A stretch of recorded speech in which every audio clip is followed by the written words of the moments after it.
quelqu'un lui a dit I love you so much.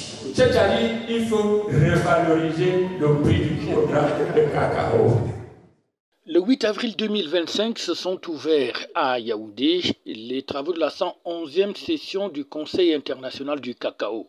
Occasion pour le ministre du Commerce du Cameroun et par ailleurs président de ce conseil de revenir sur les enjeux de cette session qui s'ouvre à Yaoundé et les défis ainsi que les problèmes qui sont à relever. Sur ce qui remonte de la base, aussi bien dans les pays importateurs que dans les pays producteurs, qu'il s'agisse des producteurs, de l'industrie ou des consommateurs. L'actualité récente interroge en effet sur l'avenir à court terme du marché, aussi bien en matière de règles qu'en ce qui concerne les droits applicables. Toutes considérations qui ont forcément une incidence sur les prix aux producteurs, les prix à la consommation et forcément les marges au niveau de l'industrie. C'est dans ce contexte qu'interviennent nos travaux. Un contexte qui fait des assises de Yaoundé, des assises pas comme les autres. Il nous faut apporter des réponses à ces interpellations et attentes légitimes. Il nous faut rassurer les uns et les autres. Le ministre du Commerce, qui ouvrait donc ses travaux en présence de nombreuses d'autres personnalités, en a profité justement pour poser un certain nombre de problèmes qui concernent la juste rémunération des producteurs, car selon lui et selon les experts, les cacaoculteurs ne perçoivent qu'à ce jour environ 7% seulement de la valeur générale du cacao, une situation qu'il juge très insuffisante. Du côté des producteurs, par exemple, au-delà de la problématique de l'accès au marché et des nouvelles exigences qui en découlent, la question lancinante reste celle des prix et de la juste répartition de la valeur. Il ressort des travaux des experts que le producteur ne perçoit qu'environ 7% de la valeur générée par le cacao. C'est trop peu, reconnaissons-le. Au demeurant, les producteurs ne sont plus les seuls à s'en plaindre.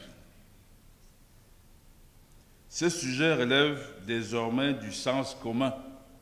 J'en veux pour preuve ce que j'appellerais la leçon inaugurale de la reine Mathilde, ça a été dit. Si les producteurs partagent la préoccupation légitime de la durabilité environnementale de la filière, ils n'en posent pas moins la question fondamentale à leurs yeux de la prévisibilité du marché et par conséquent de la transparence.